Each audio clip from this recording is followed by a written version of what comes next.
पूज्य गुरुदेव परमवंदनीय माता जी को सूक्ष्म रूप से विद्यमान है। दोस्तों प्रणाम नमन करता हूँ।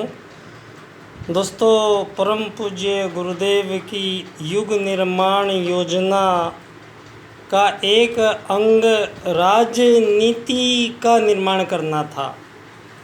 दोस्तों परम पूज्य गुरुदेव और पंडित दीनदयाल उपाध्याय जी दोनों आगरा ज़िले के आसपास के थोड़ी दूर के गांवों के निवासी थे। परम पूज्य गुरुदेव की दृष्टि दीनदयाल जी पे पहले ही पड़ गई थी और दीनदयाल जी को राज्य की नई नीति बनाने का कार्य गुरुजी ने दीनदयाल जी को सौंपा था।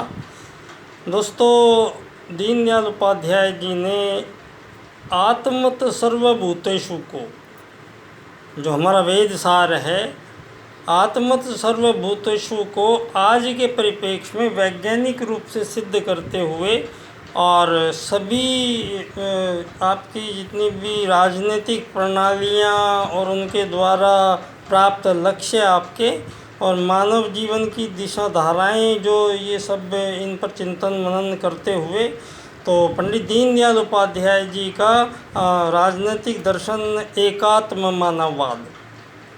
एकात्म मानववाद में दीनदयाल जी कहते हैं कि मानव मूल रूप से एक आत्मा है, परमात्मा का अंश है, शरीर धरती पे केवल एक यात्री है।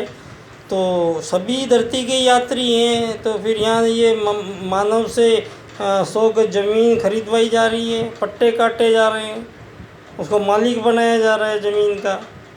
ये मालिक और नौकर बनने में दुनिया मस्त है पिछले 1000 साल से, क्योंकि कारण उसका है मानव के द्वारा अपनाई गई राज की नीति क्या थी।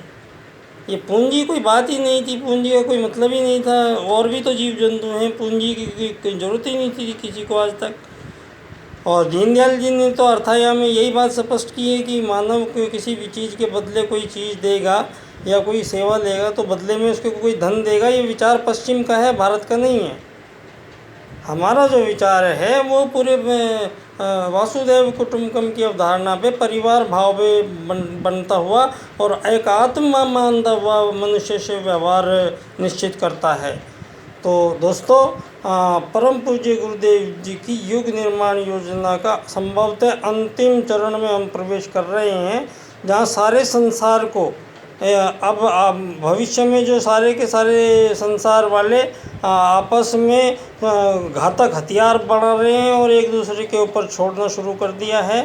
तो ये सारी धरती विनाश ना हो उससे पहले ही अब ये परम पूज्य गुरुदेव का युग निर्माण होके रहेगा। ये समय बहुत विशेष है। आप सब लोगों को बहुत बहुत शुक्रिया, धन्यवाद। मेरा विषय है एकात्म मानववाद एवं समग्र व संपूर्ण वैश्वीकरणवाद, टोटल एंड कंप्लीट ग्लोबलाइजेशन।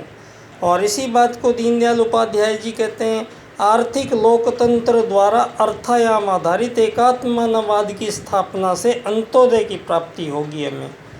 और यही बात हमें वेद सूत्र कहते हैं। वेद सूत्र कहते हैं हमें आत्मत सर्वभूतेषु और वासुदेव कुटुंबकम का मिलान हो जाएगा। तो तीनों बात एक ही आती है। दोस्तों ना कोई मालिक है, ना कोई नौकर है, ना कोई अमीर है, ना कोई गरीब है। धरती पे मानव मूल निवासी भी नहीं है। धरती का मानव किसी दूसरी जगह से आता है, रहता है, फिर चला जाता है। तो यात्री है मानव, यहाँ का